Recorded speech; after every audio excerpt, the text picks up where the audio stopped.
Tu soupçonnes que toi-même ou une personne de ton entourage est victime de violences conjugales, mais tu voudrais en être sûr? Dans cet épisode, nous allons comparer le violentomètre utilisé par les professionnels et ce qu'en dit la Bible.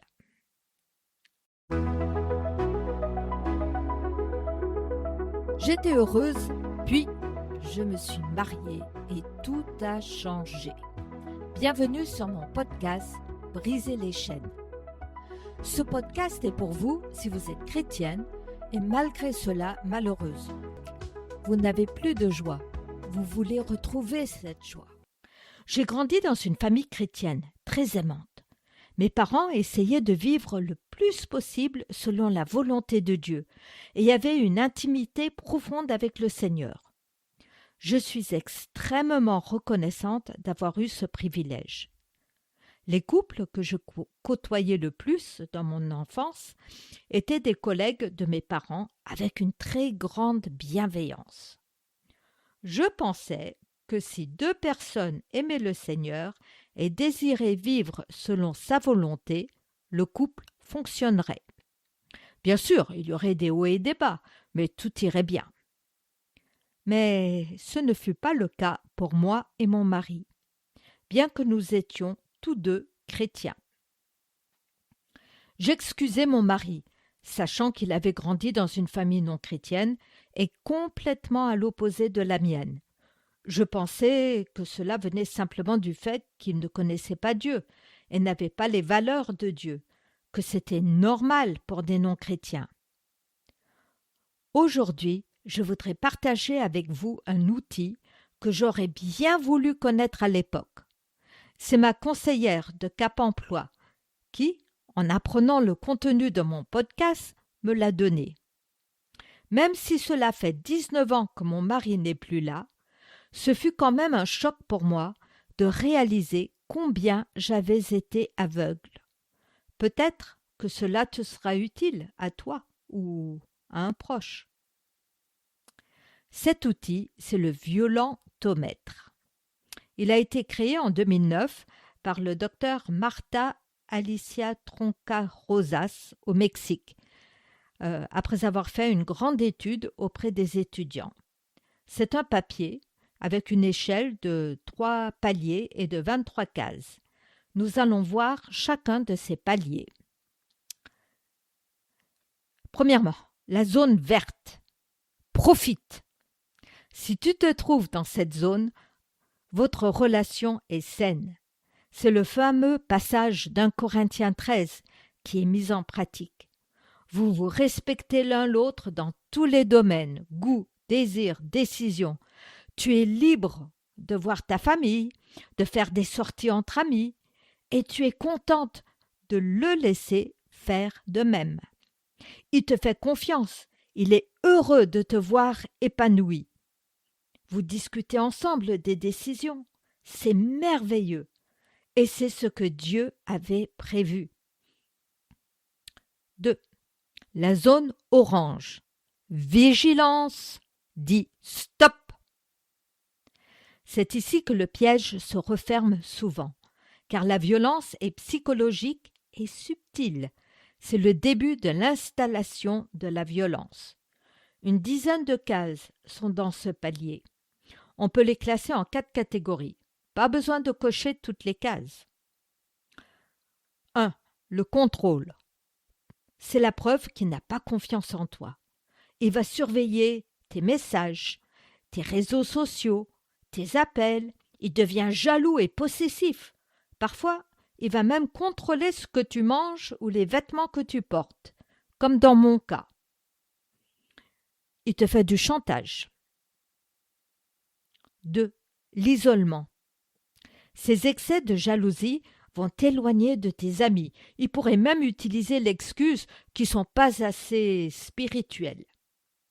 Ces critiques incessantes de ta famille et de tes proches vont peu à peu t'isoler. Tu ne dépendras plus que de lui. 3. Le dénigrement.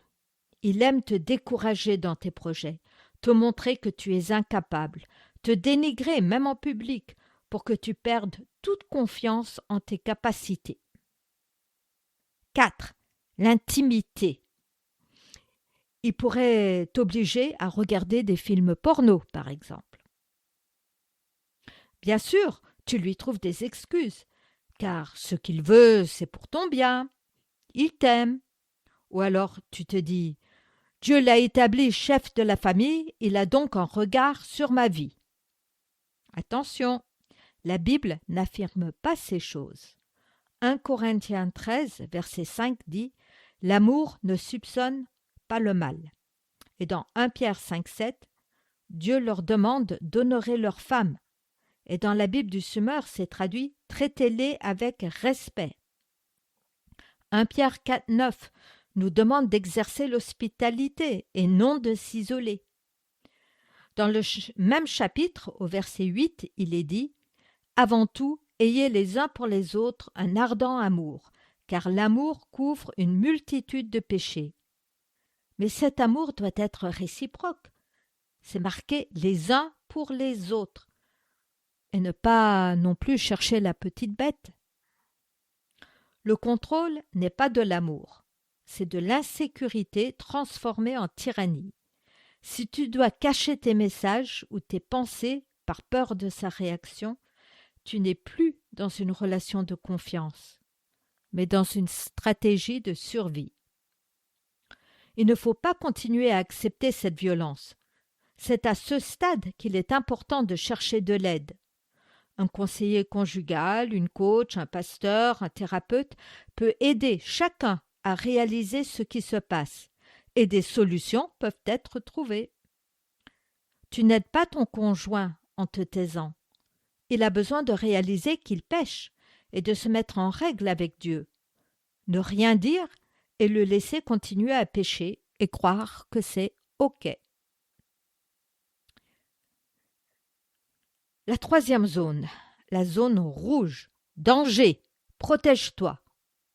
Ici, la violence est bien réelle, physique et mentale. La sécurité est rompue. 8 cases sont dans ce palier. On peut les classer en 3 catégories. Pareil, pas besoin de cocher toutes les cases, mais une seule devrait te pousser à chercher de l'aide. 1. La violence psychique. Les menaces de suicide, des menaces de punition, même être menacé avec une arme, par exemple. Ils te traitent comme une folle. 2. La violence physique. Ils te poussent, ils te tirent, ils te giflent, ils te tapent, ils te secouent. Ils pètent les plombs quand il est en colère. 3. La violence sexuelle. Ils te violent. Ils touchent tes parties sexuelles sans ton consentement. Ils t'obligent à des pratiques que tu ne veux pas. Ils prennent des photos intimes de toi. Si tu es dans une telle relation, peut-être que Dieu a permis que tu entendes ce podcast pour reprendre espoir et te dire qu'une solution est possible. Je t'encourage à te procurer un violentomètre. Je pense que tu peux en trouver auprès de professionnels de la santé, d'assistantes sociales. Tu peux aussi en télécharger un sur mon site cultiverlajoiesendieu.com. 4. La perspective biblique du pas normal. Dieu a prévu un amour sacrificiel. Lorsque Dieu a instauré le mariage, cela devait représenter l'union entre Christ et son épouse, l'Église. Éphésiens 5, versets 25 et 28. Marie, aimez vos femmes comme Christ a aimé l'Église et s'est livré lui-même pour elle. Verset 28. De même, les maris doivent aimer leurs femmes comme leur propre corps. Celui qui aime sa femme s'aime lui-même. C'est l'opposé total de la violence. Dieu interdit la dureté. Colossiens 3, 19. Marie, aimez vos femmes et ne vous aigrissez pas contre elles. Certaines versions disent « Ne soyez pas rudes ». ou amer envers elle. La rudesse, les paroles tranchantes et l'amertume sont explicitement interdites. Le mariage n'autorise pas les accès de colère ou la méchanceté gratuite. Dieu dit que c'est un obstacle à la prière. 1 Pierre 3, verset 7. Vous de même, Marie, vivez chacun avec votre femme en faisant preuve de discernement. Elles ont une nature plus délicate. Traitez-les avec respect. Elles doivent recevoir avec vous la vie que Dieu accorde dans sa grâce. Agissez ainsi afin que rien ne vienne faire obstacle à vos prières. Un mari qui maltraite sa femme voit ses prières bloquées. Dieu se range du côté de l'épouse honorée, pas du mari autoritaire. Dieu est le violent, H-A-I-T. Psaume 11, verset 5 dit « L'Éternel sonde le juste. Il est le méchant et celui qui se plaît à la violence. » La cruauté et l'insensibilité ne sont pas des traits de caractère excusables par le mariage. Ce sont des signes d'un cœur qui rejette l'Esprit de Dieu. Le droit à la sécurité. Proverbe 22, verset 3. L'homme prudent voit le mal et se cache, mais les simples avancent et sont punis. Se mettre à l'abri quand on identifie un danger, ici la zone rouge du violentomètre, n'est pas un manque de foi, c'est de la prudence et c'est biblique. J'ai mis très longtemps à reconnaître cela, et puis à l'admettre. Alors, que faire maintenant? Je t'encourage à trouver un violentomètre. Tu en trouveras un à télécharger gratuitement sur mon site. Puis, ose analyser ton couple honnêtement. Que se passe-t-il réellement entre vous? Je sais, ce n'est pas facile d'admettre la situation dans laquelle on se trouve, mais c'est très libérateur et rassurant.